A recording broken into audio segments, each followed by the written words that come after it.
নির্মাতা আদনান আল রাজীবের সঙ্গে বিয়ের পিঁড়িতে অভিনেত্রী মেহজাবিন চৌধুরী। অভিনেত্রীর ঘনিষ্ঠ সূত্র থেকে জানা গেছে এমন তথ্য, চলতি মাসেই রাজীবের সঙ্গে বিয়ের পিঁড়িতে বসতে চলেছেন মেহজাবিন চৌধুরী। সবকিছু ঠিক থাকলে আগামী 24 ফেব্রুয়ারি বিয়ের আনুষ্ঠানিকতা সারবেন মেহজাবিন রাজীব।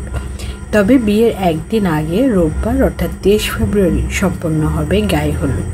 ঢাকার অদূরের এক রিসোর্টে নাকি চলছে বিয়ের আয়োজন।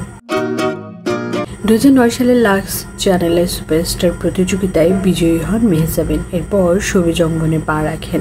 ছোট পর্দার জনপ্রিয় এই অভিনেত্রী ক্যারিয়ারে উপহার দিয়েছেন অসংখ্য হিট নাটক।